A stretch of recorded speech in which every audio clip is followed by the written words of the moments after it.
Olá, queridos amigos, queridas amigas, que a face do Senhor Jesus possa resplandecer em cada um de vocês, dando-lhes entendimento, sabedoria, e que todos tenham um dia bastante feliz ao lado do Criador do Universo. Vamos estudar a lição, e hoje, segunda-feira, 9 de dezembro, a lição 11, ela tem como título Jesus e o Pai. E a lição de hoje está baseada no livro de Gênesis, capítulo 3, dos versículos 7 a 9, e também no livro de João, capítulo 1, versículos 1 e 2, João, capítulo 5, versículos 16 até 18, e João, capítulo 10, versículo 10. O que nós devemos entender que Deus criou o ser humano para que ele pudesse ter um relacionamento íntimo, que nós pudéssemos andar de mãos dadas com o Senhor, Criador de tudo. E o desejo realmente de Deus é desenvolver um relacionamento assim, pessoal, que nós tivéssemos uma intimidade com o Senhor, que diz lá em Gênesis capítulo 1, versículos 26 e 27. Porém, em decorrência do pecado de nossos primeiros pais no Jardim do Éden, este pecado rompeu esse relacionamento e que se tornou-se abalado, e houve um distanciamento entre o homem e Deus. E isto houve um impacto assim tremendo na natureza, no ser humano, em tudo que há no universo. Houve realmente um abalo, né? Devido justamente a essa história lá do Jardim do Éden. E isto realmente ocasionou-se uma brecha assim, ocasionada pelo pecado. E Deus, pelo seu amor, pela sua santidade, ele procurou Adão e Eva para realmente mostrar que havia uma solução para o pecado do homem, que alguém deveria morrer pelos nossos pecados, porque o salário do pecado é a morte. Mas esse alguém que morreria deveria ser sem pecado, né? Ser divino. E justamente ele enviou o seu filho amado Jesus. E o pecado rompeu assim, essa intimidade, que ela estava assim maravilhosa e linda, né? Um relacionamento entre o homem e Deus. E só podia ser reatado essa comunhão através de um ser celestial que deveria morrer por nós pecadores. E o único que poderia nos conceder essa vida e a salvação era justamente Jesus. E Deus realmente, ali no Jardim do Éden, quando Adão e Eva se esconderam, ele procurou realmente Adão e Eva para iniciar, ele deu essa iniciativa realmente para salvar o homem. Ele queria primeiro saber o que havia acontecido. E ele puniu realmente o inimigo, puniu também o homem, e ele procurou Adão e Eva. E por isso que Jesus realmente ele veio para este mundo na forma humana, né? Onde ele é plenamente Deus, porque ele é o verbo, o Logos, e ele está unido ao Deus Pai e ao Deus Espírito Santo, formando a Trindade. E isto ocorreu desde o princípio, antes da fundação do mundo. O único sem pecado que podia nos salvar realmente era seu filho amado Jesus. E a criação do universo, do ser humano, e tudo que há no mundo, e a salvação da humanidade, ambos foram iniciativas do Deus Pai, né? Ele criou Adão e Eva por amor, porque ele sempre sentiu o desejo de ter realmente um relacionamento íntimo com o ser humano, de andar de mãos dadas, assim, como num paraíso.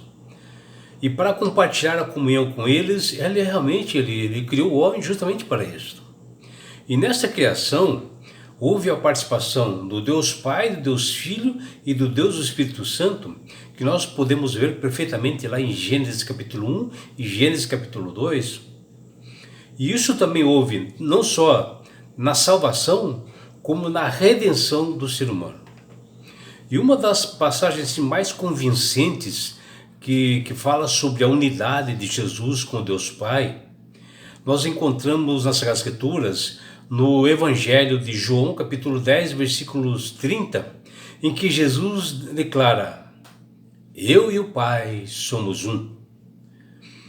Essa declaração sublinha a unidade essencial e divinal entre Jesus e o Pai, indicando que eles compartilham a mesma natureza divina.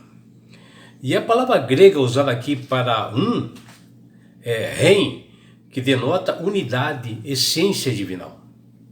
O apóstolo Paulo diz em Efésios capítulo 1, versículos 4 a 6, que Deus nos escolheu antes da fundação do mundo em Cristo, para nós sermos santos e irrepreensíveis, né? E ele criou com amor Adão e Eva para compartilhar uma comunhão com eles, para ter realmente uma vida junta, uma vida realmente de relacionamento perfeito.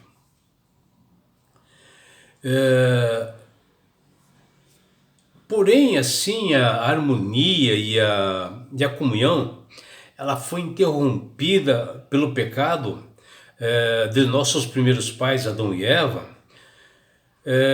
Porém, Deus, pelo seu amor e misericórdia, não nos deixou no nosso próprio destino. Ele tomou a iniciativa de restaurar nosso relacionamento rompido, né, com a Trindade, e o impacto causou grandemente ali no Jardim do Éden. Deus havia criado tudo para Adão e Eva, toda aquela atmosfera do Éden era sublime, perfeita, em perfeita harmonia, né? E Adão e Eva, eles estavam nus e não se envergonhavam porque eles estavam cobertos pela glória de Deus. Mas havia alguém observando o primeiro casal, que diz lá em Gênesis capítulo 3, versículo 1, que é justamente Lúcifer, o Satanás, esse inimigo cuja existência Deus já havia alertado e prevenido os nossos primeiros pais. O Senhor fez de tudo para protegê-los e afastá-los do mal. Contudo, por amor, ele jamais poderia privá-los da sua liberdade, porque justamente a liberdade realmente é uma das formas de nós demonstrarmos amor, confiança. E eles estavam assim, Adão e Eva, estavam presos às circunstâncias assim de um mundo perfeito, teriam ali uma oportunidade de escolhas. E da mesma forma que Deus escolheu nos amar, Ele espera que nós também nós o amemos, né? Mas jamais exigirá de cada um de nós como devemos proceder. Ele dá o livre-arbítrio, dá a livre escolha de cada um. Nós conhecemos bem a história, infelizmente Adão e Eva escolheram o mal. E o pecado deixou uma brecha e rompeu o relacionamento da humanidade com Deus, devido a esta odiosa conversa que justamente Eva teve com a serpente falante chamada Satanás.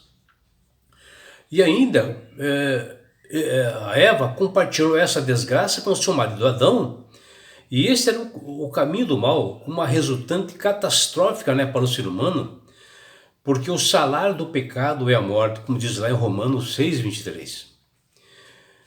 E eu assim fico impressionado e admirado, né, como o amor de Deus, esse amor ágape, procurou Adão e Eva para justamente fazer a cura logo após eles pecarem lá no Éden.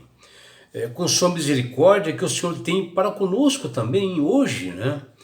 porque quantas coisas erradas nós fazemos ainda hoje, sabendo como foi realmente os erros de Adão e Eva, e nós continuamos a fazer um mundo que hoje está uma depravação muito grande, um amor se esfriando em quase todo mundo. E desde a primeira queda, Deus tem feito a mesma pergunta a cada ser humano, a cada um de nós. Onde estás? Que está lá em Gênesis 3:9. E a intenção de Deus é sarar, é curar, mesmo que ninguém aceite a Ele nesta salvação, Ele está disposto a oferecer.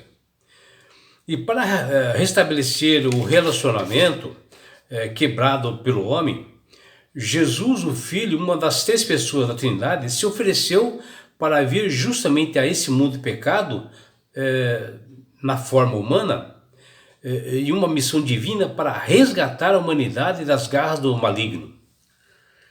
Deus, em seu infinito amor, compartilhou dessa iniciativa e concordou em vir a este mundo na pessoa de seu Filho amado Jesus e morrer por todos nós. E João Evangelista, no capítulo 3, versículo 16, ele revela claramente que Deus amou o mundo de tal maneira a ponto de enviar seu Filho unigênito para morrer pelos nossos pecados, sem nós que merecermos, né? Pois apenas a sua morte poderia nos redimir de nossa condição de morte espiritual. E apenas um ser sem pecado, com a natureza divina, poderia ser esse sacrifício perfeito para romper o véu que separava o homem de Deus. Por isso que João Batista, diante de Jesus, disse: eis o Cordeiro de Deus que tira os pecados do mundo. A encarnação é o meio pela qual o Verbo eterno, o Logos, Jesus, que está lá em João 1,14, assumiu a natureza humana, revelando o Pai à humanidade de uma maneira tangível. Esse ato de se tornar carne não diminui a divindade de Jesus, mas sim demonstra a profundidade do seu amor, de seu relacionamento com o Pai, a sua missão de redimir a humanidade, e o resultado, a humanidade recebeu a sua plenitude, graça e perdão, e mais uma oportunidade que Deus deu para o ser humano. Na medida que nós estudamos a palavra de Deus, principalmente lá no livro de João, capítulo 1, versículo 1 e 2, nos dá esperança, e nós observamos o grande amor do Criador do Universo, porque quem veio nos salvar foi o próprio Deus, onde diz: no princípio era o Verbo, e o Verbo estava com Deus, e o Verbo era Deus, que está lá em João capítulo 1, versículo 1 e 2, e o Verbo é o Logos, né, que é Jesus, né, que é a luz dos homens, que diz lá em João 1,4, e o mundo foi criado pela Trindade, e cada um tem a sua função nessa realmente salvação e redenção do homem. E Jesus, perseguido pelos judeus, certa vez, porque ele fazia milagres e curas num dia de sábado, ele disse para os judeus: meu Pai trabalha até agora e eu trabalho também, que está lá em João capítulo 5, versículo 17. Em Cristo a vida original, ela não é emprestada, ela não é derivada. É Jesus quem dá vida. Está em João 10:10, diz lá: eu vim para que tenhas vida e a tenha em abundância. A vida que Jesus oferece e proporciona, além da vida eterna, tem uma qualidade superior, e ela começa neste mundo, quando nós o aceitamos a Ele como Salvador e Senhor, começamos a receber bênçãos, dádivas dele, Deus, através de Jesus. Com isso nós aprendemos que Jesus é plenamente Deus, está unido ao Deus Pai, e Ele é o único que pode nos conceder vida e salvação. E é por isso que Deus tem falado com todas as pessoas através do poder do Espírito Santo para aceitarem a Jesus como Salvador e Senhor. Porque a partir do momento que você aceitar Jesus como Salvador e Senhor, você passa a ter sabedoria, você passa a ter entendimento, você passa a manusear melhor as Escrituras. E não é só isso. A partir do momento que você aceita Jesus como o Salvador e Senhor da sua vida, você ganha de Deus esse presente que chama-se salvação.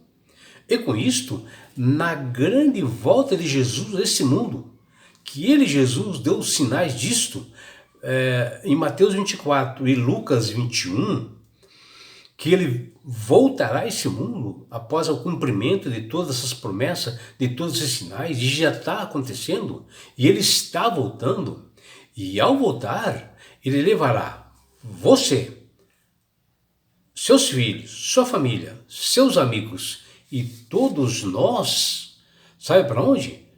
Ele vai nos levar para as mansões celestiais. Um lugar onde, meu amigo, minha amiga, de onde não haverá mais morte, mais dores, mais aflições, não haverá mais sofrimento. Você estará no céu, um lugar onde você participará da grande bodas do Cordeiro. Você terá a oportunidade de estar assim, face a face com Jesus. Já imaginou? E sabe por que Deus quer fazer isto com você, meu amigo? Com você, minha amiga? Porque Jesus te ama. Abraços do seu amigo João Carlos Amorim.